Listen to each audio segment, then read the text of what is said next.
Al maestro Ricardo, a ver, en primer lugar, nuevamente agradecerle por la ocasión de nuevamente compartir su tiempo y con mi persona, sobre todo, eh, ya que usted, bueno, asumo que también tiene otras actividades que obviamente realizar, pero igual gracias por la ocasión de nuevamente estar aquí, al menos en una nueva entrevista. A ver, alguna de repente, algunas palabras que quiera dar de repente de inicio. Bueno, Jeremy, solamente agradecerte, ¿no? Por la oportunidad de poder conversar así abiertamente, de manera espontánea, ¿no? Porque yo creo que esto más que una entrevista es una charla amical, es una cosa que a veces se necesita hacer antes de que esto sea muy formal, porque a veces cuando nos acartonamos nos ponemos difíciles. En cambio, yo creo que esto tiene que ser una cosa de amigos, ¿no? Y cualquier cosa que tú quieras dilucidar respecto de la labor literaria, que me parece que es lo que te interesa, aquí estamos para conversar. Gracias. Sí, y teniendo de repente en cuenta un poco el cafecito ya como una parte de Así introducción, que, ¿no? el tema de por sí, y que me comentó justamente usted y que de repente me quedó un poco en el aire la semana pasada, era un poquito hablar de la vocación, ¿no? Entiendo que probablemente algunos ya autores ya lo definen mucho más directamente como una inclinación, un interés profundo hacia alguna actividad en específico, ¿no? Pero más allá de ello, ¿cómo lo define usted la vocación? La vocación es eh, una inquietud, una expectativa de vida que surge en determinado momento en una persona, ¿no? Y puede surgir por razones que tienen que ver con características inherentes de la persona, o sea, por su forma de ser, que pueden ser muy sensibles o pueden ser muy prácticas o pueden ser muy reflexivas, etcétera, según cómo es la persona desde sus primeros años, se va a ver relacionada con determinado tipo de actividad, de disciplina, de carrera, etcétera, en la que se va a ver identificada, ¿no? Entonces, eso para mí es la vocación. O sea, por ejemplo, si una persona es muy sensible, eh, yo creo que se va a dejar llevar o se va a animar por seguir de repente una carrera artística o una carrera literaria, ¿no? Porque justamente esa sensibilidad lo puede llevar por ahí. O también la sensibilidad lo puede llevar, digo yo, quizás, por ejemplo, con asuntos que tienen que ver con ¿cómo se llama? La protección del medio ambiente, la protección de los animales, la veterinaria, no sé, también puede ser, ¿no? Porque tienen una sensibilidad de otro tipo, ¿no? No necesariamente artística, no una sensibilidad con la naturaleza, por ejemplo. Entonces, pero yo creo que la vocación está directamente relacionada con la manera de ser de una persona. Yo creo que ya nacemos con una forma de ser. Yo creo que esto tiene que ver con lo genético, ¿no? Muchas veces hemos escuchado hablar de nuestros padres que nos dicen, mira, no físicamente, ¿no? Sino inclusive psicológicamente, ay, me has salido igual que tu padre, oye, tú eres igual que tu abuelo, este piensa igual que su tío, no sé, ¿no? Entonces ya nacemos con ciertas características psicológicas y eso se relaciona directamente con la vocación, ¿no? Eso es por un lado, pero también por otro lado me parece que también tiene que ver con ciertas prácticas que no sé si es asunto de azar, también llevamos desde un inicio, ¿no? De repente, desde el principio, tuvimos una relación directa con cierta actividad. Por ejemplo, un hijo, un muchacho que tiene un padre que es herrero, que es carnicero, que es abogado, que es científico, y ver al padre todo el tiempo haciendo ese tipo de actividad, y él ha heredado ciertas genéticas similares al padre, también lo pueden llevar a adoptar la misma decisión de seguir de repente lo que está viendo a diario, ¿no? Eso puede ser, o sea, eso se llama influencia, ¿no? y ahí también adquiere una vocación. O también puede ser lo otro, ¿no? Que puede ser una vocación muy casual, muy producto del azar, que de repente esta persona estaba como perdida en el espacio sin saber a qué se pensaba dedicar o qué rumbo tomar en la vida, y de repente por ahí le ocurre una epifanía, no sé, algo que tiene que ver con lo que él decidirá en el futuro hacer, ¿no? En mi caso, por ejemplo, que yo creo que sucedió así, ¿no? A mí de pronto un día me regalaron un libro, a mis 7 años de edad, y produjo en mí la lectura tal impacto que a partir de ahí lo único que yo quería era seguir leyendo, no parar de leer, y eso como consecuencia me llevó también a la escritura, ¿no? Al querer yo también producir mis propios textos, y de ese modo, en mi caso, se fue produciendo una vocación, ¿no? Y aquí estoy, ¿en qué me tienes? Y después de todo lo que me he mencionado, que es, me parece lo más relevante y lo más realista también creo que se da en diferentes personas, obviamente con distinta vocación, pero eh, ¿cree usted que las personas, de repente más aún la nueva generación o la generación actual, cree que no tiene su vocación o no encuentra su vocación porque no sabe cómo definirla o no sabe cómo encontrarla probablemente? Yo no creo que la gente no encuentre su vocación, yo creo que la gente siempre encuentra su vocación, tarde o temprano. Pero lo que está ocurriendo en este momento son dos cosas muy importantes en el mundo.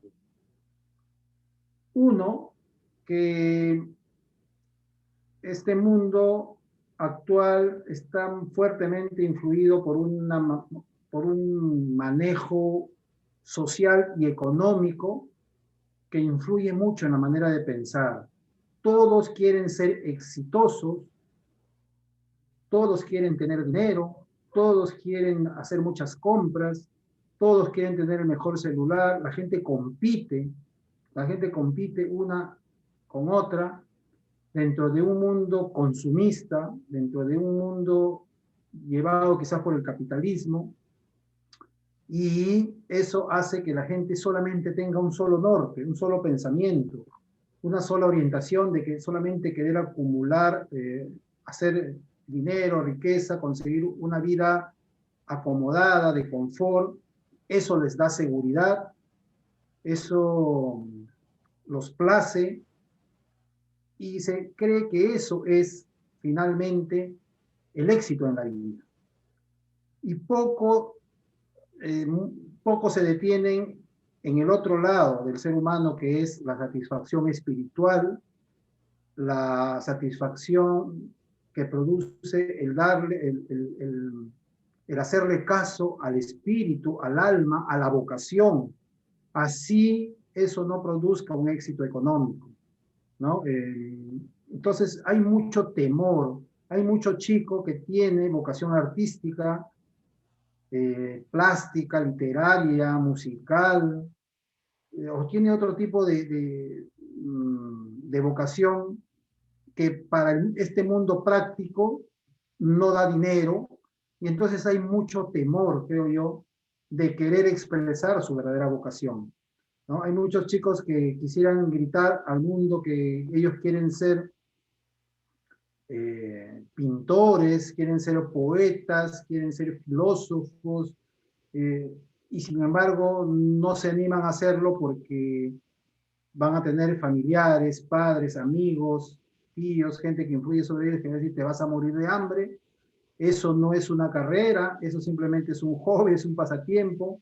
Con eso no vas a ganar plata y con eso vas a sufrir porque vas a padecer toda la vida pobreza.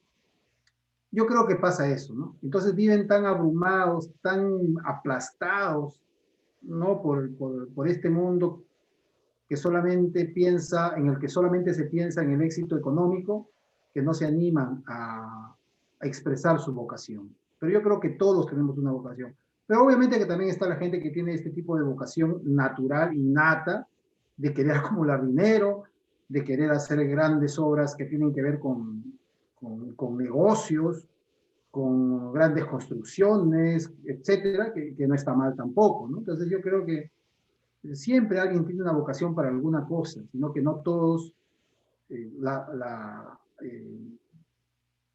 tienen el valor de decirlo con la misma seguridad.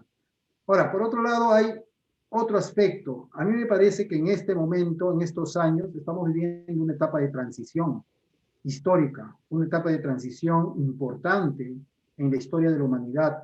Estamos pasando del mundo, eh, estamos pasando a una etapa digital, virtual, electrónica. Estamos pasando a un mundo que no está directamente relacionado con lo real, con la realidad real, sino que ya existe lo que se llama, por ejemplo, la posverdad, las cosas que se realizan, que se organizan, que se concretan en lo virtual, en lo que está dentro de una máquina y que nos lanza información y de la que nosotros dependemos. Todo el día estamos con el celular, todo el día estamos frente a una laptop, frente a una pantalla, y eso, como ahora nosotros, y eso nos está proponiendo otro tipo de realidad, un tipo de realidad para la cual mucha gente no está preparada, no sabe a qué está entrando.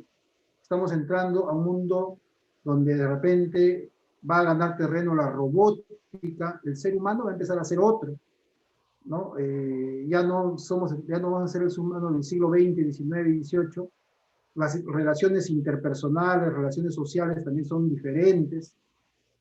Más ahora con la pandemia, no se sabe qué vendrá luego, qué tipo de dominaciones también nos podrán meter en la cabeza, en la forma de pensar a través de las redes sociales, a través de estas grandes compañías que nos pueden estar proponiendo, influyendo con tantas cosas que nosotros no sabemos y por las cuales no estamos preparados. Hay que reflexionar en todo ello. Entonces, todo este mundo también nos está llevando a que haya otro tipo de inquietudes de parte de los jóvenes. Por ejemplo, hay chicos que ya no saben que existen carreras como las conocíamos antes y ellos quieren ser ahora TikTokers, quieren ser influencers, quieren ser youtubers, porque ellos han nacido con eso, han visto eso desde sus primeros años y para ellos es lo más natural del mundo, ¿no? Pero para personas como yo, alrededor de los 50 años, que ha visto mucho más cosas, que ha consultado libros, que ha aprendido con libros impresos, que consultaba en una biblioteca, que se ponía frente a un gran librero y escogía los libros, los seleccionaba, etcétera. El mundo todavía tiene esa herencia, ¿no? De ser un mundo, entre comillas, más lento, más pausado, y ahora hay que ir todo más rápido, ¿no? Hay que caminar más rápido, hay que ponerse al día con lo digital, con lo electrónico. Nos da un poco de temor a veces entrar en eso. Inclusive hay gente que no entra en eso porque siente que va a ser dominada por un gran hermano, ¿no? Como las grandes novelas de ficción, y no quieren dejarse dominar por eso, no tienen ni siquiera celular y se sienten más libres, en fin. Entonces, por eso te digo, hay dos tipos de personas quizá en el mundo, dos tipos de generaciones caminando en una transición, caminando a otro tipo de momento histórico. Y eso también nos produce una especie de trastorno social, ¿no es cierto? En todo el mundo, no solamente en nuestro país, ¿no? Porque hay una suerte de encontrón de dos generaciones que tienen que ir de la mano, pero que han tenido un aprendizaje y una aprehensión del mundo diferente. Todo eso está ocurriendo, ¿no? Claro, sí, sí, sí, totalmente. Y bueno, lo más de repente común es que se dé un trastorno de adaptación, probablemente, ¿no? De dos Exacto. generaciones distintas, dos estilos de crianza distintos, probablemente, en el caso de las familias, en el caso también de los hijos, de- que vienen obviamente de diferentes épocas. Eh, y ahora justamente que tocaba un poquito la diferente aspecto. Eh, Maestro, ¿usted qué variables recomienda o qué variables usted considera, por ejemplo, para uno, de repente, encontrar de repente su vocación o de repente ya la tuvo, pero descubrirla quizás? ¿Qué variables toma en cuenta? salario, la popularidad de la actividad, la sociedad? ¿Qué variables tomo en cuenta? Mira, yo vengo de un mundo tan antiguo que nunca he pensado en eso. Yo nunca he pensado en ninguna variable. Yo lo único que pensaba es, como dice la canción, en hacerle caso al corazón. Así de sencillo. O sea, dejarme llevar por el entusiasmo anímico, por el entusiasmo honesto, íntimo, sincero de mi manera de ser y punto. Yo en ningún momento, hasta, hasta determinado episodio de mi vida, pensé en que lo que yo quería por la vida me podía dar o no dinero, me podía dar o no éxito. No, yo simplemente me dejaba llevar, simplemente sabía lo que quería hacer y así he caminado por el mundo. Y obviamente que hay que de todas maneras reflexionar un poco en lo otro. O sea, no digo que esté mal, de que no pensemos en que hay que hacer dinero, en que hay que tener una seguridad económica, no. También hay que pensar en eso, sobre todo si vamos a ser padres de familia, sobre todo si vamos a vivir en un mundo donde vamos a aceptar las reglas sociales, las reglas políticas, las reglas de convivencia, económicas inclusive, si vamos a pagar impuestos, si vamos a someternos a un país donde hay una constitución política, por ejemplo, tenemos que pensar en que somos entes sociales, que tenemos que convivir con gente que acepta estas reglas de convivencia política, cultural, social de determinado país, ¿no es cierto? Entonces, pero todo esto yo lo fui reflexionando, yo lo fui decidiendo y aprendiendo en el camino, o sea, ya con muchos años, pasados los 30, 40 años quizás, pero hasta antes de eso, en lo personal, yo soy un ser eh, muy intuitivo, muy reflexivo, muy dejándome llevar solamente por un ánimo de querer ser lo que quería ser y punto. Por eso que yo, como te digo, no podría darte un consejo concreto o una variable, como tú me dices, respecto de qué debe pesar más y qué debe pesar menos. Pero, de todas maneras, hay que pensar en lo que acabo de decir, ¿no? En que no somos seres aislados, no vivimos en la punta de un cerro, en una isla apartada del mundo, ¿no? Vivimos en sociedad y en ese sentido tenemos que aceptar reglas de convivencia porque también vivimos no solamente en una sociedad, o sea, con personas, sino también bajo un régimen político, ¿no? Donde hay, una organización que nos rige. Y para ello también tenemos que aceptar pues, ciertas reglas de leyes, ¿no? Legislativas, normas, etcétera, que recaen sobre nuestra conducta, sobre nuestra manera de vivir. No vamos a vivir como unos salvajes. Entonces, para ello, en determinado momento es importante que pensemos que nos vamos a hacer viejos y vamos a tener que tener un ingreso seguro en la vida, una pensión, tenemos que pagar un seguro, tenemos que buscarnos un trabajo que nos asegure ello, etcétera, ¿no? Y yo de repente no había pensado mucho en eso cuando era joven, o como dicen los chicos, me llegaba altamente, y recién ahora yo comienzo a pensar en todo eso que es necesario, que es importante. Ahora, eso es una cosa, y otra cosa ya es lo otro que a mí me parece que eso sí nunca me ha interesado, el ser una persona eh, acomodada, millonaria, le gusta acumular riqueza, eso nunca me interesó. Yo creo que hasta para eso también hay que tener vocación, hay que tener habilidades para ese tipo de cosas. Y bueno, yo no las tengo, obviamente. Y, y finalmente, eso nada más, ¿no? O sea, seguir un, lo que nos dicta el espíritu, ¿no? Lo que nos dicta el corazón. Eso es el punto inicial. Ahora, lo que sí a mí me parece es que las personas que siguen su vocación con honestidad y a partir de ahí tratan de salir adelante con esfuerzo, con capacitaciones, mejorando su talento y poniéndose a trabajar en ello, duro y parejo, yo creo que pueden hacer dinero, pueden llevar una vida muy bien, o sea, una vida tranquila, porque van a desarrollar mejor lo que son. Sea la carrera que sea, por más que sea la carrera que digan que no te va a dar dinero, yo creo que no. Hay gente, por darte un ejemplo, Gastón Acurio, ¿no? Gastón Acurio se fue a Europa a estudiar leyes, me parece, y terminó estudiando cocina, ¿no? O sea, su padre seguramente cuando se enteró pegó el grito al cielo, usted va a ser cocinero.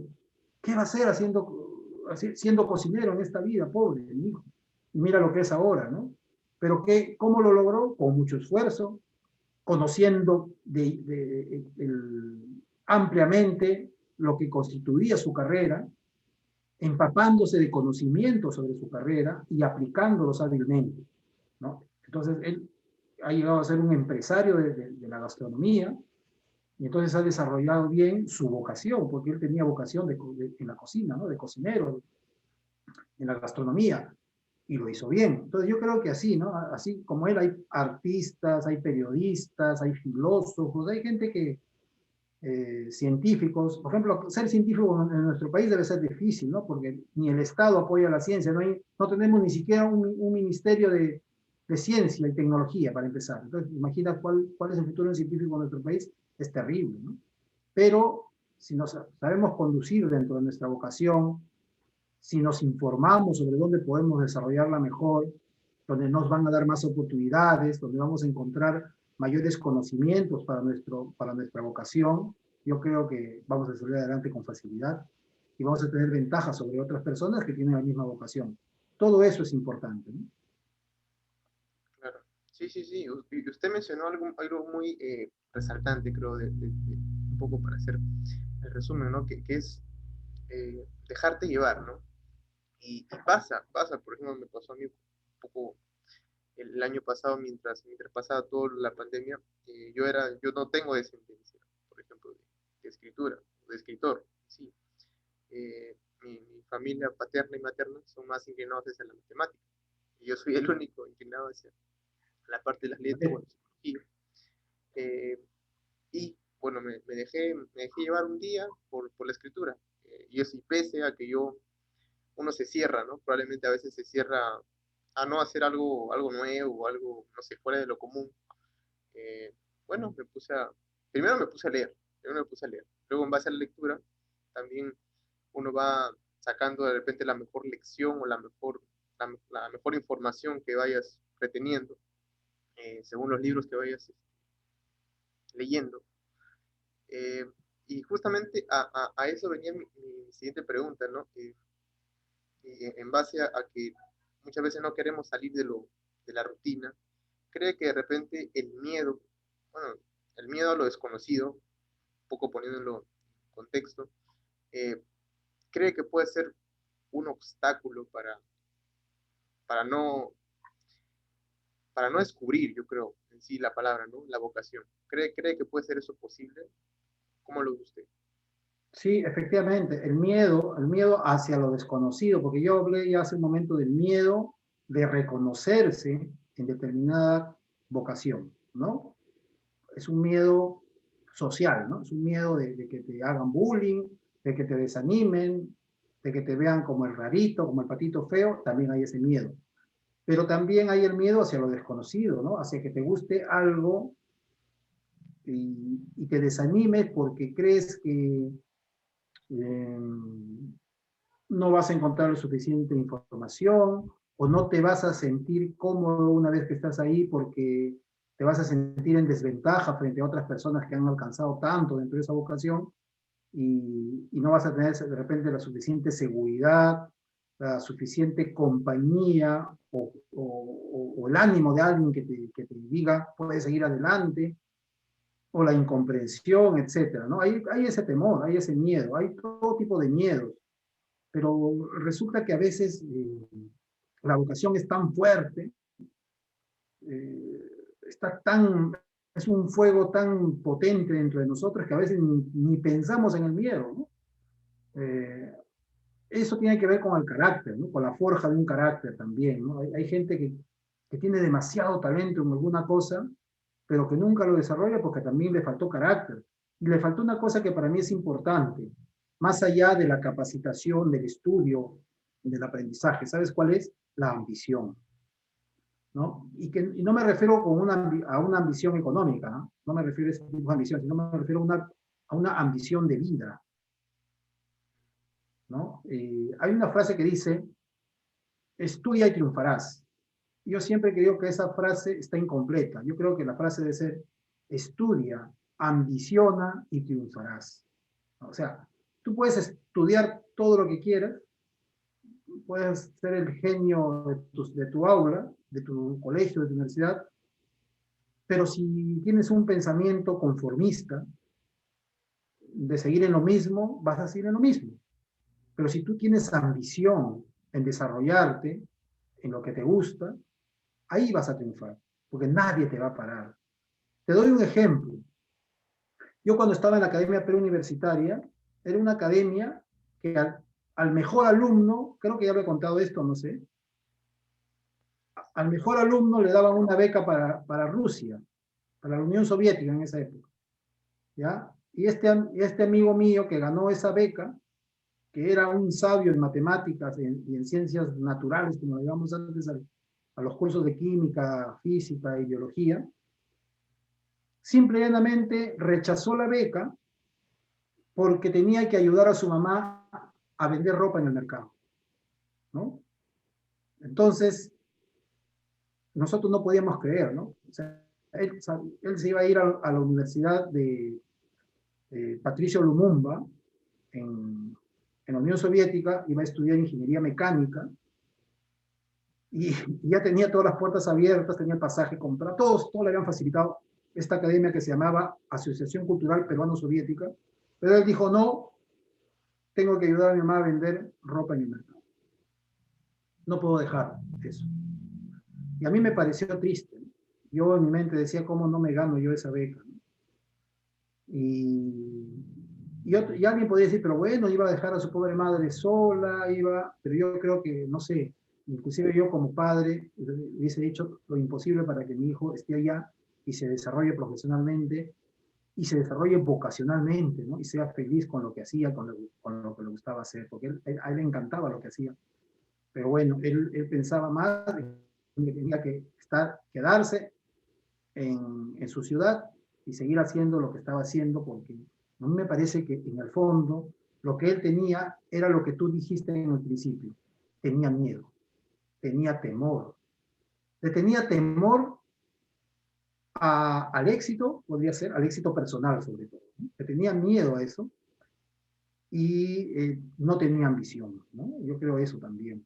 Yo lo veía muy apagado, muy apocado, muy desanimado, a pesar de que todo el mundo lo envidiaba porque se había ganado esta beca completa, y no la aprovechó. ¿No? Yo, cada vez que vuelvo a Chimbote, donde ocurrieron estas cosas, lo sigo viendo por ahí, en lo mismo, y yo siempre digo, este hombre pudo haber sido tanto, ¿no? Todo lo que hubiera logrado en la vida. Pero bueno, eso es mi manera de pensar, ¿eh? Es mi manera de ver, por eso es esta conversación, tú me estás haciendo esas preguntas para que yo te diga lo que yo creo, obviamente que debe haber gente que quizá piense diferente, pero yo pienso de esa manera, ¿no? Más allá de un éxito económico, social, monetario, llámalo como quieras, lucrativo, etcétera, yo creo que está el éxito personal, el éxito íntimo, el éxito con uno mismo, ¿no? El sentirse bien con uno mismo porque logró lo que uno quiso hacer. Entonces, eso es lo que a veces necesitamos, ambicionar y no tener miedo, que es muy importante. Y yo creo que es importante tu pregunta, ¿eh? Para este contexto del tema que estamos conversando. No, sí, yo también comparto justamente su opinión. Y es más, ¿no? O sea, creo que, a ver, no sé si a usted en general, pero la mayoría creo que de cuentos o, no sé, fábulas, historias, describen a la ambición como solamente algo negativo. Cuando si no vamos, por ejemplo, a la definición misma, te dice deseo intenso y vehemente de conseguir una cosa difícil de lograr. O sea, Exacto. si vamos al concepto mismo, no te dice eso. Cosa que obviamente, no sé si todos los escritores, no lo involucra usted, obviamente, pero pero yo creo que se ha eh, mal formado, se puede decir, o se ha deconstruido mal el concepto, bueno, porque no nos dice eso, por ejemplo, y es bueno, creo, porque si no, ¿cómo uno sale, pues, la misma Por zona de supuesto. confort, no sé, la misma rutina, e incluso puede descubrir nuevas cosas y hasta puede descubrir qué cosas no tuvo o qué cosas no hizo antes por, no sé, por miedo, como le mencionaba, o por los estigmas, ¿no? De que también mencionó antes, ¿no? Oye, no vas a tener suficiente economía, no vas a ser alguien, cuando en base, cuando, cuando eso deja de importar o pasa a un segundo plano, ¿no? Al menos la parte económica, la parte, bueno, de lujos, de privilegios, etcétera, porque creo que el mejor privilegio, creo, no sé si usted lo comparta, es el privilegio o la satisfacción personal, ¿no? De qué uno Por puede supuesto. dedicarse el resto de su vida o qué tanto, qué tan natural le pueda parecer, ¿no? De repente la escritura a usted ya se le ha hecho de repente ya algo innato, de repente, ¿no? Y qué interesante poder de repente tocar esta pregunta que puede ser de repente de las más inofensivas, pero yo creo que es de las más eh, confundidas, yo creo que por los distintos escritores, a no ser que usted tenga otro argumento aparte.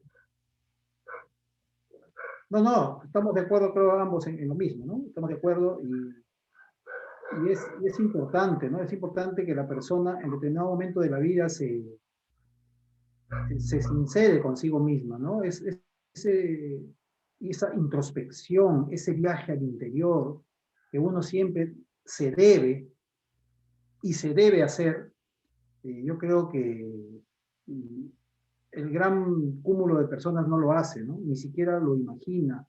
A veces pasamos por la vida, pero la vida no pasa por nosotros. No nos detenemos a hacer un alto y preguntarnos qué estoy haciendo en este mundo, a qué he venido, qué es para mí vivir, qué es para mí la vida. Tengo un objetivo, hacia dónde voy, cómo quiero terminar, cómo quiero que me recuerden. O sea, son tantas preguntas que a veces a la gente hasta le parece complicado o inclusive tiene miedo de hacérselas. ¿Qué tipo de persona soy? ¿Soy una persona que me aceptan?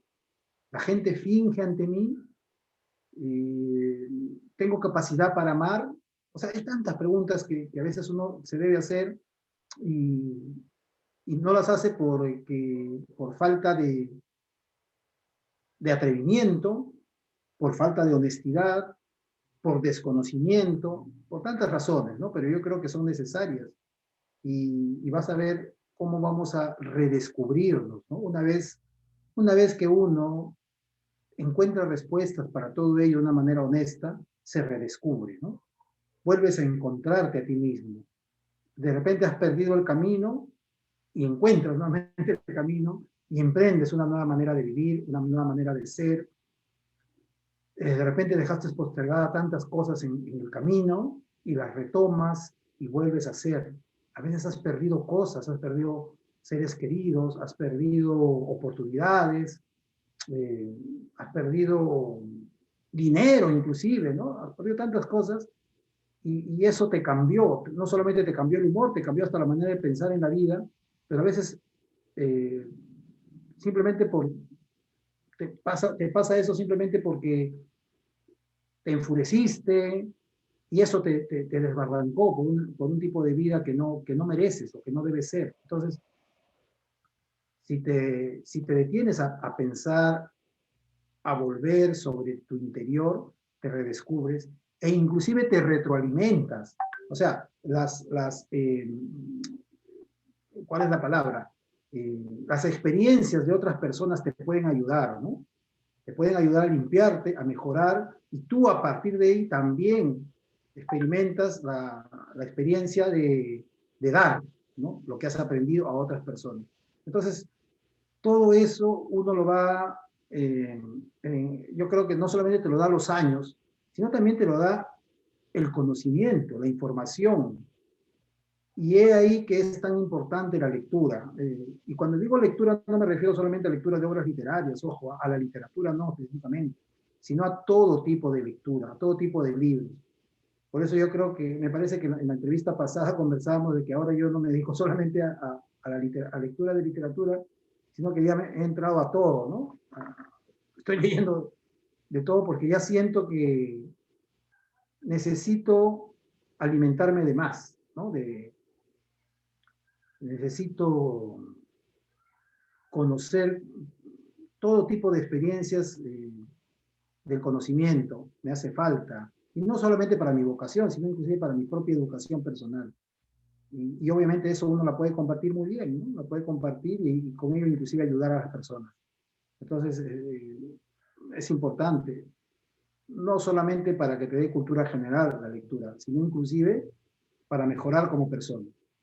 Y repito, no me refiero únicamente a literatura de obras literarias, sino a la literatura en general, a la lectura en general, ¿no?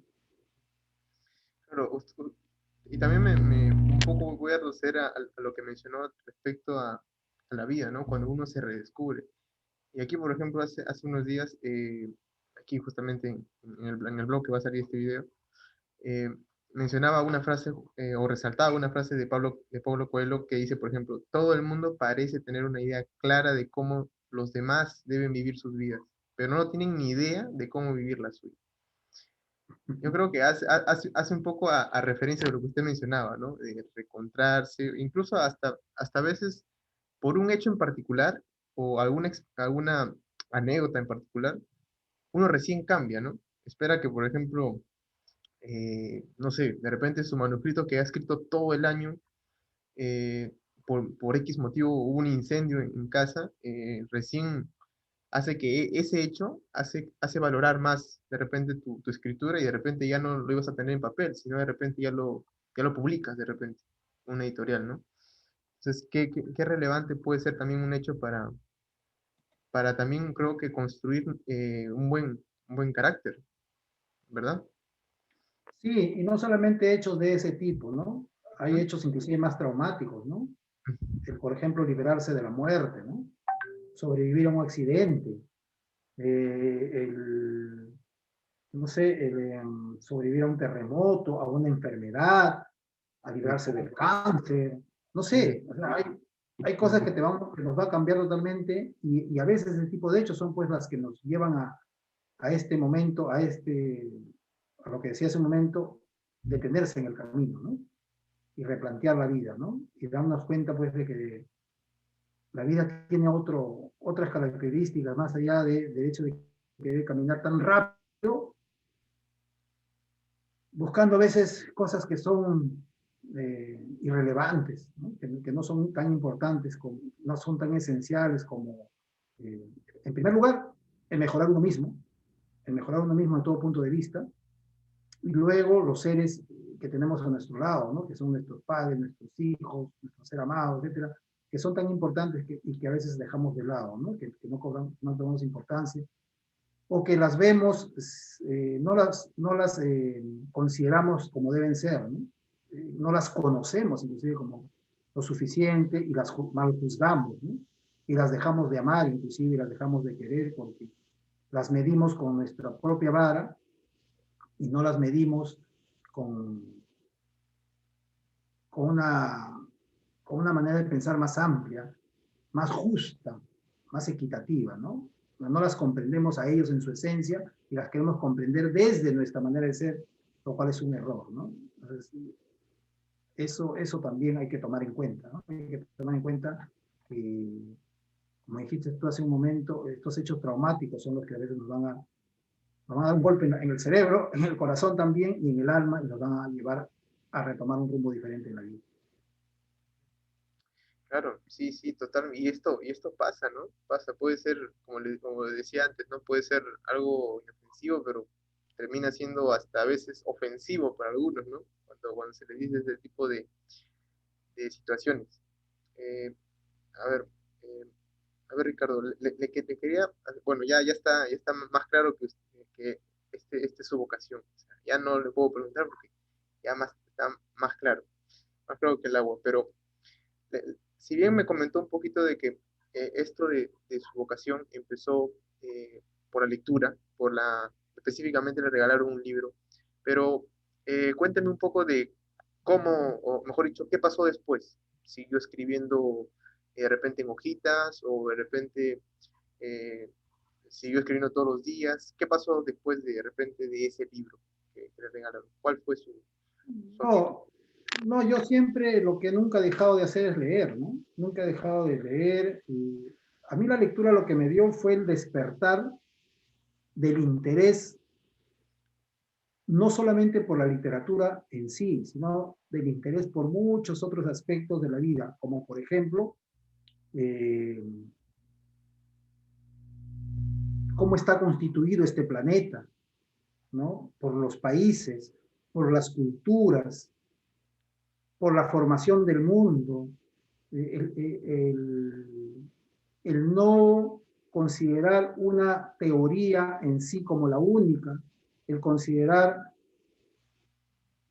que, no, que la verdad no la tiene una sola persona, una sola cultura, una sola creencia.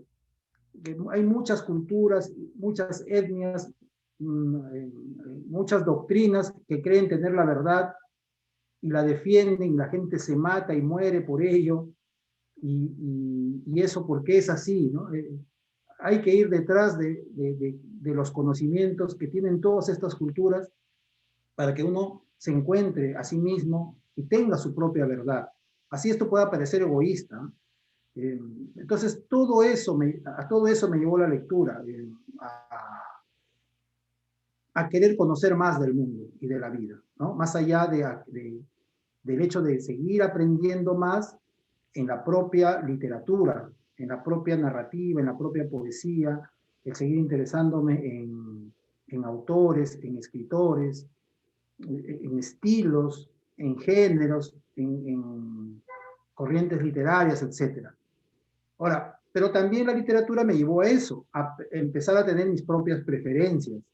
Eh, Yo he tenido, voy a ser honesto, yo he tenido más lecturas de narrativa que de poesía, e irónicamente, mis primeros libros fueron de poesía. Es una cosa que yo hasta ahora no me explico.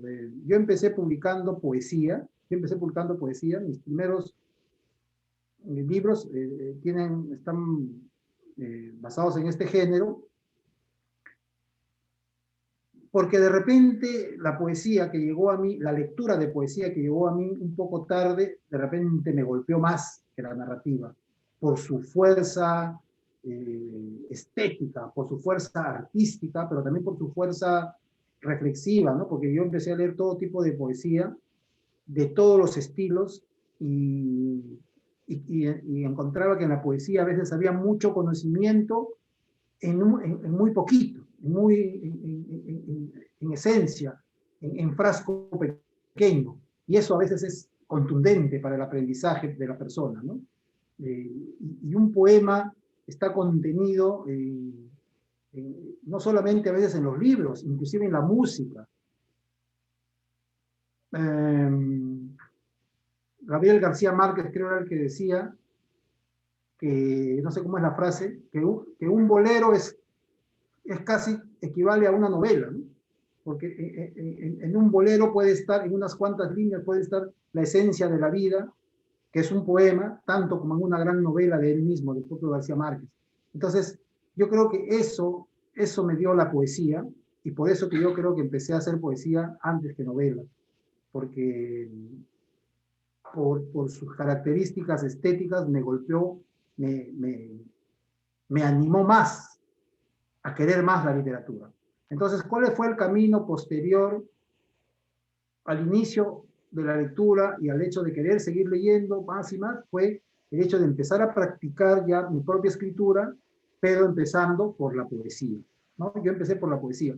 Ahora, cuando digo poesía, hay que también saber qué es la poesía, ¿no? Llegan a mí a veces muchos muchachos a mi editorial trayéndome textos que me dicen que es poesía, ¿no?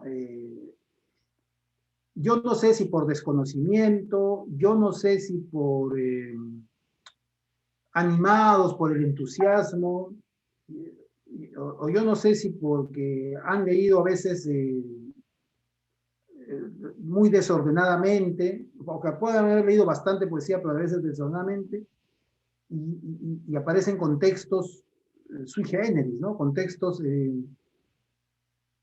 que ellos pueden considerar que es poesía, pero no necesariamente lo es, ¿no? Entonces, yo creo que entremos en lo que entremos, siempre hay que informarnos, hay que conocer, hay que saber la esencia del terreno que estamos pisando.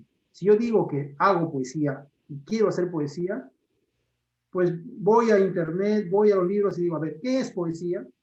¿Cuáles son las características de la poesía? ¿Cuál es la historia de la poesía? ¿Cómo empezó la poesía? ¿Cómo se desarrolló y cómo es ahora la poesía? O sea, conocerla de verdad, ¿no? Así alguien te diga, no, pero no necesitas hacer todo eso porque te vas a dejar de influir, vas a terminar escribiendo como otros y no vas a hacer lo tuyo. Te pueden decir muchas cosas, pero yo creo que siempre es bueno conocer el terreno que estamos pisando. Si voy a hacer narrativa, igual, empiezo a conocer las técnicas, las estrategias, las estructuras narrativas, empiezo a leer un poco de la historia de la novela, la historia del cuento, qué especies hay dentro del género narrativo, quiénes son sus principales representantes, cómo se fue desarrollando en la historia del mundo la narrativa, cuáles fueron sus orígenes y cómo terminó en lo que tenemos ahora. Bueno, en fin. Entonces, mucha gente te puede decir, pero eso no te va a servir para ser escritor, eso te va a servir solamente para informarte, para tener conocimientos, pero yo creo que no es así. Yo creo que de todas maneras es necesario porque es parte de nuestro aprendizaje, es parte de que en determinado momento vamos a tener que aportar, y no solamente pues vamos a aportar nuestros conocimientos como creadores, ¿no? En la experiencia de crear, sino que tenemos que tener cierta base de conocimientos complementarios dentro de lo que estamos haciendo, ¿no? Yo, por ejemplo, yo sé que tú estudias psicología, ya me imagino tú que debes leer mucho sobre psicología, sobre las corrientes psicológicas, historia de la psicología, quién es el padre de la psicología, qué se estudia ahora actualmente en psicología, qué se ha descartado en psicología, etcétera, ¿no? Tú debes saber algo de eso y de repente tú vas a ser un profesional psicoanalista, no sé, y muchos te pueden decir, pero a ti solamente te debe interesarte el psicoanálisis y punto. ¿No? ¿Por qué tienes que estar estudiando aspectos de la psicología relacionados con la filosofía, con la biología? No necesitas. Pero yo creo que no. Yo creo que necesitas saber de todo para poder tener una base para ser un mejor profesional y para ser inclusive hasta, no sé, de repente estoy siendo un poco vano en esto, pero hasta para ser más respetado en tu carrera, ¿no? Eh, entonces, hay la necesidad de formarse de esa manera. Porque si vamos a hacer uno más del montón, si vamos a acudir al ego y a la mediocridad, de ahí no vamos a salir, ¿no? Silenciosamente tenemos que formarnos, tenemos que mejorar, tenemos que conocer más. Y en la carrera de la escritura, de la literatura, con mucho más razón, porque la vocación literaria a veces te lleva a diversos aspectos,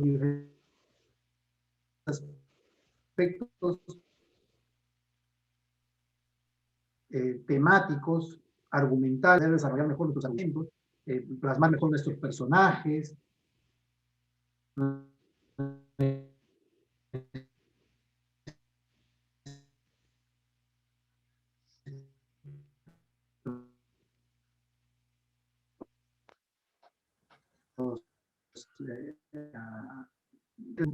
yo creo un poco más de lo común, ¿no? La literatura es una de ellas, el periodismo también, ¿no? Para ser periodista hay que conocer de todo.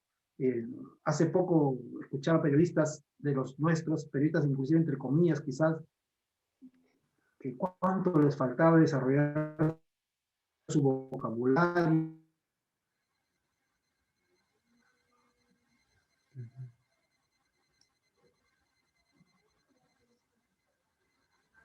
Eso es una respuesta. No, sí, sí tiene bastante justamente que mencionar en esta parte, ¿no? Eh, a ver, un poco que la idea al comienzo, al terminar se entrecortó, pero básicamente lo que eh, quería eh, plasmar de repente con la pregunta, era eso que mencionaba, ¿no? O un poco de repente también haciendo una retroalimentación hasta el momento. Entonces, la vocación, ¿usted cree que es innata? Solo que falta descubrirla. ¿O voy entendiendo un poquito mal? ¿Cómo lo está percibiendo hasta ahora la vocación? ¿Es algo más No, innato? Ujú. no, nosotros tenemos una manera de ser innata Ya. y esa manera de ser nos lleva a descubrir nuestra vocación. Ujú. Así lo creo, ¿no? Y la vocación puede ser Ujú. de lo más disímila, de lo más diversa. O sea, uno no, inclusive no tiene por qué avergonzarse de su vocación, ¿no? Eh, no sé, y tiene que ver inclusive hasta con nuestra orientación sexual, inclusive, ¿no? No sé, yo he tenido amigos de la infancia que de pronto se descubrieron homosexuales y a partir de ahí descubrieron que podían ser buenos peluqueros, no sé, buenos deportistas. Ya, y no estoy siendo discriminatorio con esto, porque también hay homosexuales que tienen diversas carreras, pero es totalmente dando un ejemplo, ¿no? O sea, la vocación tiene que ver con, yo creo que con nuestra manera de ser, con nuestra manera inherente de ser, ¿no? Y, y, y llega, de todas maneras llega, ¿no? Sino que hay mucha gente que tiene hasta vergüenza de lo que quiere ser, hasta teme decirla, ¿no? Yo he tenido, por ejemplo, cuando era soltero, parejas que me decían que ellas no tenían vocación, no sabían lo que iban a hacer, pero de pronto, conociéndolas más, tenían un talento natural por la cocina, ¿no? Pero a ellos no les parecía que eso era una vocación, les parecía que eso era algo que venía dentro de su propia vida, dentro de su chip, ¿no? Porque su madre les había enseñado desde pequeñitos a cocinar y ya tenían que hacerlo mecánicamente.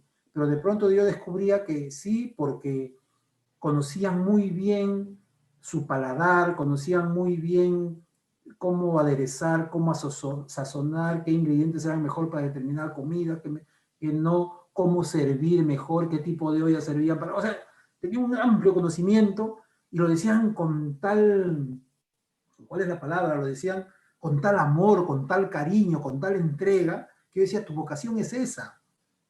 O sea, yo te veo administrando un restaurante, siendo una buena cocinera, mejorando en eso, estudiando cocina para que, no sé, hasta puedes terminar siendo maestra. ¿Por qué no lo haces? ¿No? Porque les parecía que en este contexto social el ser cocinero o cocinera los podía degradar. ¿No? A ver, no, mis papás quieren que yo sea una profesional, pero puedes ser profesional en eso, o sea, cosas así, ¿no? O sea, existe todo ello, ¿no? O el ser deportista también, ¿no? A veces hay, eso también es un estigma grande, ¿no? Se cree que, no sé, hay mucha gente que considera al deportista bruto, ¿no? O sea, solamente se dedica a patear la pelota, solamente se dedica a correr detrás de algo, solamente se dedica a saltar, a brincar, no sé, y nada más. Pero tienen talento para ello, tienen vocación para ello y lo hacen con tal amor, entrega y educación y dedicación que tú notas que realmente han, han descubierto eso en el momento de la vida porque es inherente, es parte de su vida, ¿no? Entonces, hay que ayudar a las personas a desarrollar lo que quieren ser. Por otro lado, y esto también es importante, existen las personas que creen ser algo para lo que no tienen habilidad. Y eso también eso es muy, no, la palabra no es peligroso, eso a veces es un poco lamentable, ¿no? Porque De hay doble personas filo, ¿no? De doble que filo. insisten, ajá, que insisten en algo, pero que no se dan cuenta que de repente a mí tuvieron habilidad para otra cosa muy parecida, muy relacionada, muy similar y no necesariamente para ello, ¿no? Entonces, eso también a veces ahí ya es necesario la ayuda de alguien complementario que le diga, mira, yo te veo así, yo no te veo así. No sé si un psicólogo también puede ayudar en ello, no sé, pero también existe eso, ¿no? Pero también hay personas que sí insisten tanto a pesar de tantas caídas que al final terminan lográndolo. O sea, también hay un aspecto que es muy relativo en todo esto. La cosa Finalmente es ser honesto y sincero con lo que uno quiere ser, y si realmente lo quieres hacer, hazlo con todo, pues, con cuerpo, alma y corazón, ¿no? O sea, entregándote plenamente, pero no solamente dentro de la práctica, sino también dentro de la teoría, dentro de la preparación, la educación, la capacitación. O sea, el talento no basta, es necesario el mejorar aprendiendo y el mejorar practicando, ¿no? No solamente decir, ay, yo quiero hacer esto, qué bonito, me gusta, llenarse de corazón en los ojos, y no, la cosa es sacarse el ancho, amanecerse, esforzarse, levantarse más temprano. Por ejemplo, hay un maestro, escritor mío, amigo mío, que una vez yo le dije, oye, yo quisiera escribir más sobre esto, pero no tengo tiempo, porque yo me levanto y ya tengo que empezar a hacerle las loncheras a mis hijos, ayudar en la cocina, ayudarlos a prepararse para el colegio. ¿A qué hora lo hago? No puedo, ya, y después ya empieza la vida. ¿A qué hora te levantas? Yo me levanto a las 7 de la mañana, levántate a las 5 y ya tienes 2 horas, ¿no? Ya tienes 2 horas más para hacer lo que a ti te gusta. Así de sencillo, o sea, no hay excusas para desarrollarse en lo que uno quiere. A veces buscamos excusas porque estamos viviendo una vida muy comodona, ¿no? Tenemos todo, pero no nos ponemos en el aspecto de que va a haber un momento en que vamos a necesitar, nos vamos a quedar solos, vamos a necesitar de nosotros solos, de nosotros mismos, y en ese momento es cuando vale mucho el esfuerzo que le has puesto a lo tuyo, el aprendizaje de ti mismo y también de lo que te gusta hacer, y eso te va a servir en la vida, ¿no? Una vez que te encuentres solo ante el mundo, ahí donde tú vas a ver que realmente que todo el esfuerzo, todo el sacrificio que pusiste en hacer lo que te gustaba, tuvo un resultado, porque ya te vas a encontrar capacitado, te vas a encontrar en cierto nivel y de pronto ya la gente te va a buscar, la gente te va a considerar para que te publiquen, te consideren como un escritor, un mejor escritor, no sé, ¿no? Dentro de la carrera que tú hayas desarrollado, ¿no? No solamente literaria. Exacto, sí, y una de las ideas que me pareció rimbombante dentro de las anteriores con respecto a la lectura fue que puede ampliarte, ¿no? Tu panorama, al menos intelectual, porque uno a veces de repente dentro de el estilo de crianza nos han dado ciertas creencias, ciertas costumbres, de repente donde uno está así, pero yo creo que cuando uno va pudiendo leer de distintos, no solo del tema que te gusta, ¿no? Sino de distintos temas, como usted también lo mencionó, y a mí también me ha pasado que he leído, por ejemplo, hasta Padre Rico, Padre Pobre, yo, siendo mi carrera la que no se involucra con eso, siendo tema más de economía, de repente está así con el conocimiento, uno va ampliando, ¿no? Va incrementando, y creo que también va fortaleciendo la idea, o mejor dicho, el sector, bueno, la actividad, ¿no? De discernir mejor, ¿no? De repente siempre ha querido de pequeño ser, no sé, psicólogo, o de repente ha querido ser policía, y mientras va teniendo más lectura, más conocimiento, de repente diferentes perspectivas de autores, de repente ya no quiere ser el psicólogo, o de repente el, el médico que quería ser de pequeño, sino que ya de repente ya no quiere ser médico, sino de repente quiere ser economista, por ejemplo, que te va dando otra Mm. perspectiva, o incluso va puliendo, yo creo, tu vida como tal, ¿no? Teniendo más ideas que marcan esa parte. Le quería hacer, antes de pasar a la siguiente pregunta, maestro, ¿cuántos años ya va dedicándose a la escritura? Bueno, yo empecé a escribir ya pensando un poco en querer publicar mi primer libro más o menos hacia los 24 años, ¿no? Ajá, Entonces ya tengo 26. cerca de 30 años en esto, ¿no? Quizá un poco menos, ¿no? ¿No? Veintitantos, ¿no? Diga 20, maestro. Y te voy a decir que me parece poquísimo. Wow. ¿Cómo? Diga 20, maestro. No, pero a mí me parece que esto ha sido un pestañeo nomás, o sea, siento que no sé nada, ¿no? Lo que pasa es que hay una frase que es verdad.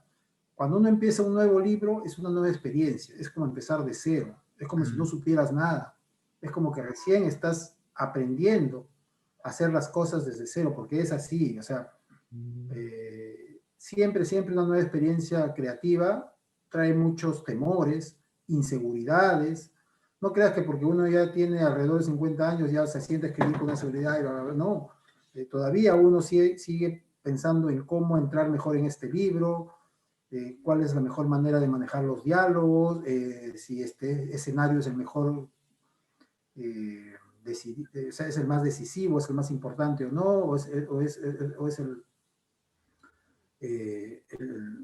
en el que mejor se van a adaptar mis personajes y su manera de pensar. No sé, hay tantas cosas en las que uno tiene que decidir que uno siente que no sabe nada, ¿no? Y que tiene que empezar siempre de cero. Así que ya tengo tantos los años que te he dicho y sin embargo siento que no, me falta tanto por aprender. Y volvemos a lo mismo, ¿no? Aquí el peso de lo cultural es muy importante, ¿no? De cuánto has aprendido en el camino. Es bastante importante. Yo quería un poco incidir en lo que dijiste hace un momento para esta pregunta, eh, sobre cuán importante también es el peso de la cultura familiar, ¿no? A veces nacemos en hogares que ya tienen una doctrina, que ya tienen una creencia, que te quieren obligar a una cosa, que te quieren imponer una manera de pensar, una manera de ser, una manera de hacer.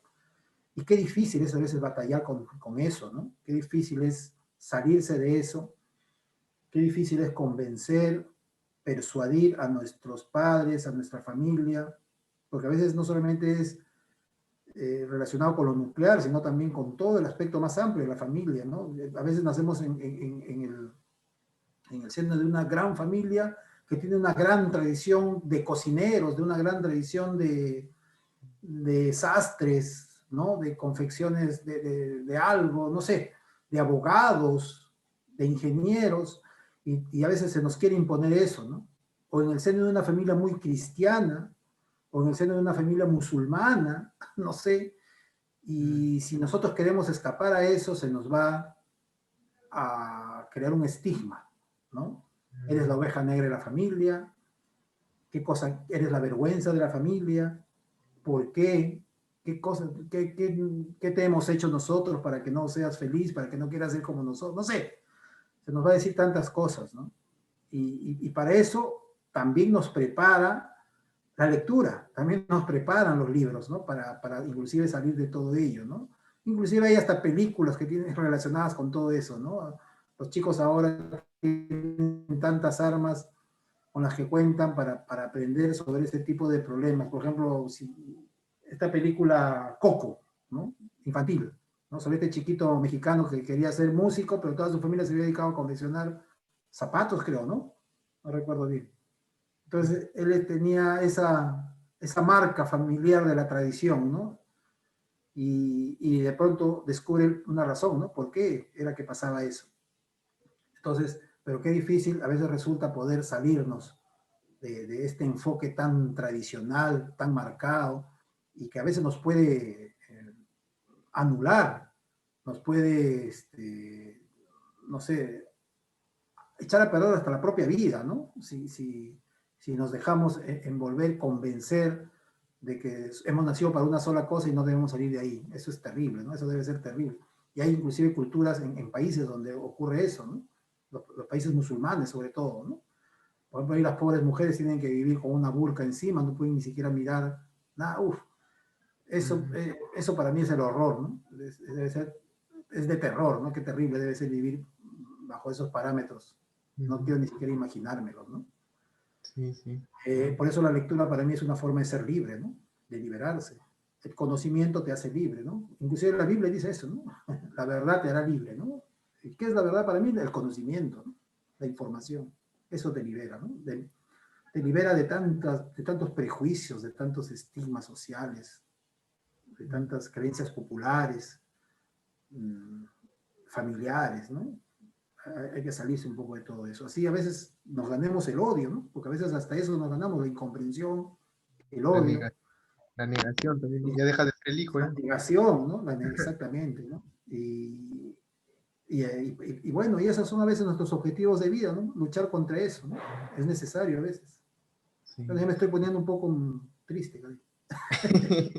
No, no, está bien, no, no pasa nada. No, pero es real, ¿no? Pasa con las familias, sobre todo que quieren o que están de repente dentro de su idea, dentro de su ideología, imponer, ¿no? Imponer a lo que ya tienen, a lo que ya conocen, a sus siguientes descendientes o, bueno, a sus siguientes hijos, ya nietos, etcétera, etcétera.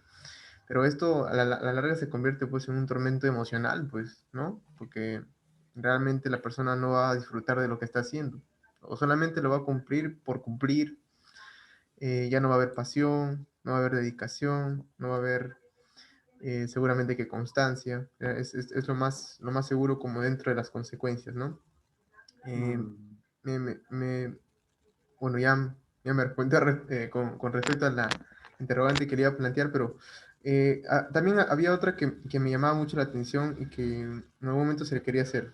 Eh, ¿Qué es lo qué es lo que aprendió a lo largo de estos 30 años casi que me dice? ¿Qué aprendí respecto de qué? O en general. Desde su carrera como escritor, básicamente.